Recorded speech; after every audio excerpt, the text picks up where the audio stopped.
1000 ശരങ്ങൾ എഴുതിട്ടാണ് രാഹുൽ ഗാന്ധി ഇവിടുന്ന് പോകുന്നത്. ഞാൻ 36 മണിക്കൂർ ഇഡിയുടെ മുമ്പിലിരുന്നു. 36 കേസുകളും 56 മണിക്കൂറും.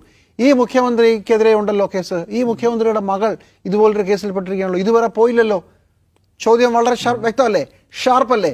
BJPയും CPM തമ്മിലുള്ള എന്താണ് ബന്ധം? എന്തുകൊണ്ടാണ് നിങ്ങൾ ഇഡിക്ക് മുമ്പിൽ പോകാത്തത് എന്നതൊരു രാഷ്ട്രീയ ചോദ്യം മാത്രമല്ല, അതൊരു യുക്തിപരമായ ചോദ്യമാണ്.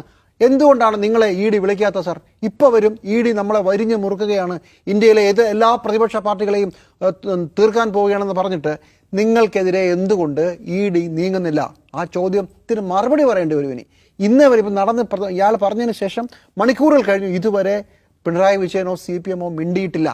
അതും മിണ്ടേണ്ടി വരും. ചുരുക്കത്തിൽ 1000 ശരങ്ങൾ എഴുതിട്ടാണ് രാഹുൽ ഗാന്ധി ഇവിടുന്ന് പോകുന്നത്.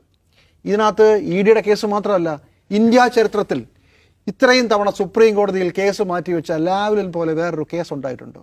എന്തൊരു മറിമായമാണ്.